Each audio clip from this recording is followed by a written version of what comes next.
Hello friends, welcome back to my channel. हम लोग rule 32 complete कर लिए थे फ्रेंड्स, वैल्यूएशन रूल्स का। आज हम लोग पढ़ेंगे रूल 33, जो कि बहुत बहुत इंपॉर्टेंट है। एग्जाम पॉइंट ऑफ व्यू से भी बहुत इंपॉर्टेंट है, प्रैक्टिकल लाइफ में भी बहुत इंपॉर्टेंट है।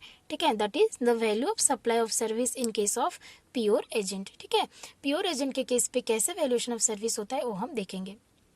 देखिए फ्रेंड्स, ये प्योर एजेंट वाला कॉन्सेप्ट क्यों आया है, देखिए। एक्चुअली प्योर एजेंट वाला सर्विस में ना जीएसटी लाइबिलिटी कैलकुलेट नहीं होता है। ठीक है, GST liability pure agent service पे कंसीडर नहीं किया जाता है, इसीलिए ये वाला कॉन्सेप्ट लाया गया है। अभी आप बोलोगे मैम प्योर एजेंट होता क्या है। आपको अगर मैं सिंपल से बताऊँ ना फ्रेंड्स, सिंपल से, तो कोई अगर मेरा जो सप्लायर है, जो मेरे को सर्विस प्रोवाइड कर रहा है, अगर वो मुझे कोई और सर्विस दे दे, ठीक है, अगर वो मुझे कोई और सर्विस दे दे एंड उसके लिए वो सर्विस चार्जेस ना ले, तो उसे मैं बोलूँगी प्योर एजेंट। ठीक है, वो प्योरली मेरा एजेंट होना चाहिए। ठीक है, उसको कोई कमीशन या फिर कोई चार्जेस वो नहीं लेगा। ठीक है, अगर नॉर्मली बताऊँ, सपोज देखो, मैंने आपका, I am a cost accountant, मैंने आपका रिटर्न फाइलिंग किया। ठीक है, तो आप मेरे क्लाइंट हैं, मैंने आपका रिटर्न फाइलिंग किया सपोज। ठीक है, तो मैंने जो सर्विस देने हैं उसके ऊपर मैं जीएसटी लूंगी, सर्विस चार्जेस के ऊपर, नो डाउट, वो क्लियर है। सपोज आपने क्या बोला, आपको सपोज 500 रुपया का जीएसटी पे करना था। आपने कहा मैम मेरे पास अभी पेमेंट नहीं है या फिर कुछ ऑनलाइन इश्यूज हैं, आप पेमेंट कर दीजिए, मैं आपको पेमेंट कर दूंगा। तो मैंने आपके बदले 500 रुपीज़ पे कर दिए। ठीक है, मैंने आपको सर्विस भी दिया रिटर्न फाइलिंग का, प्लस मैंने आपका पेमेंट भी कर दिया। एंड मैंने जब आपको टैक्स इनवॉइस इशू किया तो मैंने 500 रुपीज़ एक्स्ट्रा लिख दिया, बिकॉज मैंने पे किया है कि आपको टोटल मुझे इतना देना है। तो क्या उस 500 रुपीज़ पे भी मैं जीएसटी लगाऊंगी? तो ऐसे तो लोग पागल हो जाएंगे ना। फिर उस 500 रुपीज़ पे जीएसटी नहीं लगेगा, because in that case I act as a pure agent of my client. ठीक है, मैं आपके लिए प्योर एजेंट का सर्विस प्रोवाइड की। मैंने मेरे मेन सर्विस के साथ, मैंने मेरे प्रिंसिपल सर्विस के साथ आपको एंसिलरी सर्विस दी। ठीक है, एंड उसके लिए मैंने आपसे और कुछ एक्स्ट्रा चार्ज नहीं किया। मैंने आपसे सिर्फ 500 दिया था, 500 ही लिया। अगर मैं आपसे 500 के बदले 520 लेती, तब मैं प्योर एजेंट वाला सर्विस में कवर नहीं होती, मैं प्योर एजेंट नहीं कहलाती। ठीक है, एंड तब शायद मेरे को सर्विस चार्जेस भी लेने पड़ते, 20 रुपया के ऊपर मैं ले लेती। ठीक है, तो प्योर एजेंट क्या हुआ कि हम दोनों के बीच एक कॉन्ट्रेक्चुअल एग्रीमेंट होना चाहिए that I will be act as a pure agent of you. ठीक है, एंड मैं ओरिजिनल प्राइस ही लूंगी आपसे, मैं कुछ एक्स्ट्रा चार्ज नहीं करूंगी। अगर मैं आपको कुछ गुड्स एंड सर्विस दे रही हूँ तो वो गुड्स एंड सर्विस पे मेरा ओनरशिप नहीं होगा, वो सिर्फ आपका होगा। मैं ओनली आपके बिहाफ पे आपको रिप्रेजेंट करूंगी। ठीक है, without taking any fees, without taking any commission, without taking any service charges. ठीक है, उस केस को बोला जाएगा pure agent case. And pure agent case का जो भी वैल्यू होगा उसको हम वैल्यू ऑफ सप्लाई पे इंक्लूड नहीं करेंगे, इसीलिए वैल्यूएशन रूल्स 33 लाया गया है। आई होप आप लोग को बहुत अच्छे से क्लियर हुआ होगा फ्रेंड्स। अभी हम लोग बुक रीड करते हैं, कुछ एग्जाम्पल्स भी करते हैं, आपको और क्लियरली समझ में आएगा। ठीक है, देखिए, broadly speaking, a pure agent is one who will making a supply to the recipient also receives and incur expenditure on some other supply on behalf of the recipient and claims reimbursement. Reimbursement तो claim किया, मैंने आपसे return filing का reimbursement claim किया 500 rupees. As actual मैंने 500 ही claim किया, as actual claim किया, without adding it to the value of his own supply. ठीक है, for such supplies from the recipient of the main supply. ठीक है, while the relationship between them, that is the provider of service and recipient of service in respect of the main supply, is on principal to principal basis, the relationship between them in respect of other ancillary service is on pure agent basis. ठीक है, example देखिए, A is an importer and B is a custom broker. ठीक है, A एक importer है, B एक custom broker है। A approaches B for custom clearance work in respect of an import consignment. A B को बोल दिया कि जो भी कस्टम क्लियरेंस वर्क होगा वो करेगा। मतलब B A को सर्विस प्रोवाइड कर रहा है, custom broking service. The clearance of import consignment and delivery of the consignment to A would also require taking service of a transporter. अभी इसके लिए क्या चाहिए, एक ट्रांसपोर्टर सर्विस भी चाहिए। ठीक है, So A also authorized B to incur expenditure on his behalf for procuring the service of a transporter and agrees to reimburse B for the transportation cost at actual। देखो इनके बीच क्या मैंने बोला, contractual agreement होना चाहिए। अभी ए और B के बीच यहाँ कॉन्ट्रेक्चुअल एग्रीमेंट आ गया कि बी क्या करेगा, बी प्रोवाइडर ऑफ सर्विस है, ठीक है। मेन सर्विस क्या है, कस्टम ब्रोकिंग का सर्विस देगा। एंसिलरी सर्विस क्या है, वो उसके लिए ट्रांसपोर्ट का सर्विस अरेंज करेगा, ठीक है। ट्रांसपोर्ट का सर्विस किसी और से लेगा एंड उसको पेमेंट कर देगा on behalf of A. And A का बी प्योर एजेंट के हिसाब से रहेगा एंड एक्चुअल पेमेंट ही ए बी को रिइम्बर्स करेगा। ये चीज पहले ही कॉन्ट्रैक्ट में हो गया है, ठीक है। Here B is providing custom broking service. Principal service B क्या दे रहा है फ्रेंड्स, कस्टम ब्रोकिंग सर्विस दे रहा है, which would be on a principal to principal basis, ठीक है। The ancillary service of transportation, ancillary service क्या दिया, ट्रांसपोर्टेशन का सर्विस दिया। Is procured by B on behalf of A as a pure agent. Okay, क्या as a pure agent वो service को procure किया and expenses incurred by B on transportation should not form part of the value of custom broker service provided by B to A. उसको हम custom broking service में include नहीं करेंगे, उस पे जीएसटी नहीं लगेगा, बिकॉज प्योर एजेंट सर्विस पे लाइबिलिटी इंक्रीज नहीं होता है जीएसटी का, ठीक है।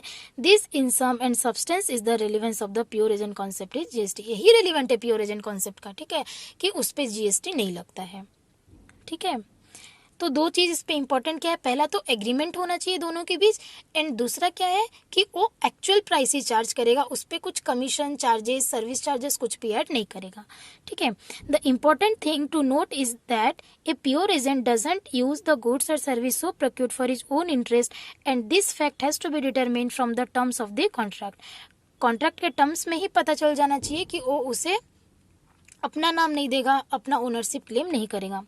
इन the illustration of importer and custom broker give above, assuming that the contract was for clearance of goods and delivery to the importer at the price agreed upon in the contract, the custom broker would be using the transport service for his own interest and thus would not be considered as a pure agent for the service of transport procured। अगर वो क्या करता, transport service B खुद ही दे देता, ठीक है। यहाँ पे क्या बोला, ए बी को बोला कि आप ट्रांसपोर्ट सर्विस दे दीजिए, जितना भी पेमेंट होगा एक्चुअल पेमेंट मैं आपको दे दूंगा, इसीलिए प्योर एजेंट हुआ। अगर भी अपने मन से ट्रांसपोर्ट सर्विस देता तब प्योर एजेंट वाला सर्विस नहीं होता। उनके बीच कॉन्ट्रेक्चुअल एग्रीमेंट होना चाहिए कि B will work as a pure agent of A, ठीक है। ये पहला चीज था। दूसरा क्या है देखिए, the person who provides any service as a pure agent receives only the actual amount for the service provided. वो क्या अमाउंट रिसीव करेगा, ओनली एक्चुअल अमाउंट रिसीव करेगा फॉर द सर्विस प्रोवाइडेड, ठीक है। Coming back to our example of importer and custom broker, the agreement provide reimbursement of transport service utilised at actual. Agreement में ही बोल दिया कि वो एक्चुअल प्राइस को रीइंबर्स करेगा, ठीक है।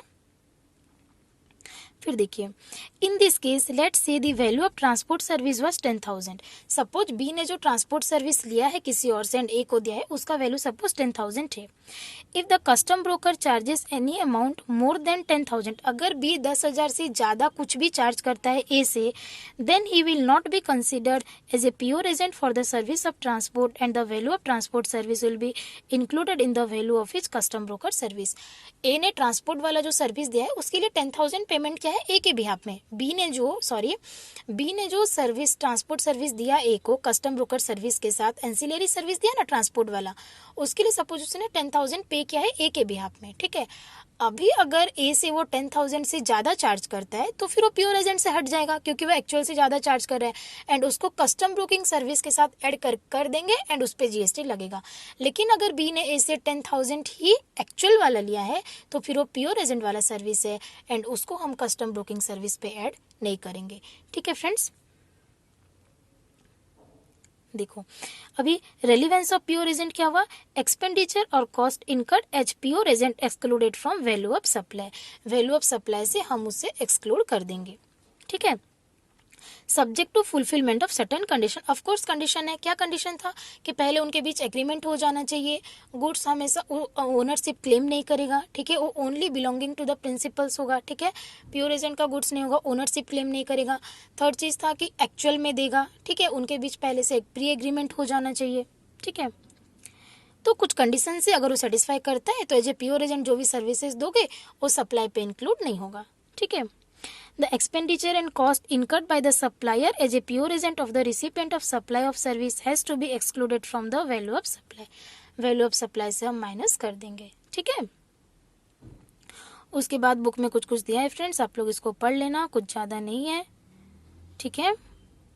एग्जाम्पल्स देखिए, corporate service firm A is engage to handle the legal work pertaining to the incorporation of B. A क्या कर रहा है, लीगल वर्क हैंडल कर रहा है कंपनी बी का। Other than its service fees, A also recovers from fee registration fees and approval fee for the name of the company paid to register of the company. A क्या क्या legal service दे रहा है B को, ठीक है, और उसने क्या क्या बी का रजिस्ट्रेशन के लिए रजिस्ट्रेशन फीस दिया रजिस्टर को, ठीक है। Fees charge by the register of the companies for the registration and approval of the name are compulsory levied on B. B तो देता ही, A is merely acting as a pure agent in the payment of those fee. A क्या क्या B के behalf में पे कर दिया, बी ने बाद में उसे रीइंबर्स कर दिया एक्चुअल अमाउंट पे, तो A will become the pure agent of B. Therefore as recovery of such expenses is a disbursement and not part of the value of supply made by A to B, ठीक है। I hope आप लोग को agency service बहुत अच्छे से clear हुआ होगा फ्रेंड्स। उसके बाद दो छोटी छोटी चीजें रूल 34 एंड रूल 35 उसको कवर कर लेते हैं, ठीक है। देखिए, rule 34, rate of exchange of currency other than Indian rupees for determination of value, ठीक है। अगर अदर देन इंडियन रुपीज में आप कोई करेंसी को एक्सचेंज कर रहे हो, ठीक है, तो उसका वैल्यू कैसे डिटर्मिन होगा, देखिए, goods, the relevant rate of exchange for determining the value of taxable goods is the rate notified by CBEC, ठीक है। CBEC जो रेट नोटिफाई करेगा उस रेट में हम गुड्स का वैल्यू करेंगे। एंड सर्विसेज के केस में क्या होगा, गैप जो है ना, the relevant rate of exchange for determining the value of taxable service is the rate determined as per GAAP prevalent on the date of time of supply of set services. ये time of supply में मैं आपको अच्छे से clear कर दूंगी, ठीक है। अगर आप करेंसी एक्सचेंज कर रहे हैं, ठीक है, आपने गुड्स कुछ खरीदा अदर रुपीज में, अदर करेंसीज में, ठीक है, अदर देन इंडियन रुपीज, तो उसका वैल्यू क्या होगा, अगर गुड्स है तो सीबीएसई का रेट पे आप मल्टीप्लाई कीजिए, एंड अगर वो सर्विसेज है तो रेट किसके हिसाब से जाएगा, गैप के हिसाब से जाएगा, जनरली एक्सेप्टेड अकाउंटिंग प्रिंसिपल्स, ठीक है। उसके बाद देखिए रूल 35, रूल 35 बोलता है value of supply inclusive of integrated tax, central tax, state tax, union territory tax. ये बहुत इजी है, अगर कोई टैक्स इंक्लूसिव है तो उसको हम कैसे निकालेंगे, ठीक है। सपोज कोई वैल्यू है 10 लाख, मैंने बोला कि वो इंक्लूसिव ऑफ जीएसटी है 18%, तो वो 10 लाख क्या हो जाएगा, 10 लाख डिवाइडेड बाय 118%, ठीक है। Where the value of supply is inclusive of GST, the tax amount is determined in the following manner, ठीक है। tax amount is equal to value inclusive tax, that is 10 lakh plus जो भी value है divided by 100 plus some GST in rates. ये कुछ नहीं है, बकवास है। If the value inclusive of tax is ₹100 and applicable GST rate is 18%, then tax amount क्या होगा, 100 into 18 divided by 100 plus 18, 1800 divided by 118, 15.25। कुछ नहीं है, सिंपल मैथ से रिकैपिचुलेट, ठीक है। तो यहाँ पे आप लोग का वैल्यूएशन ऑफ सप्लाई कंप्लीट होता है फ्रेंड्स। आई होप आप लोग को बहुत अच्छे से क्लियर हुआ होगा। नेक्स्ट क्लास में हम लोग नेक्स्ट चैप्टर कंटिन्यू करेंगे, ठीक है friends. Bye bye, take care.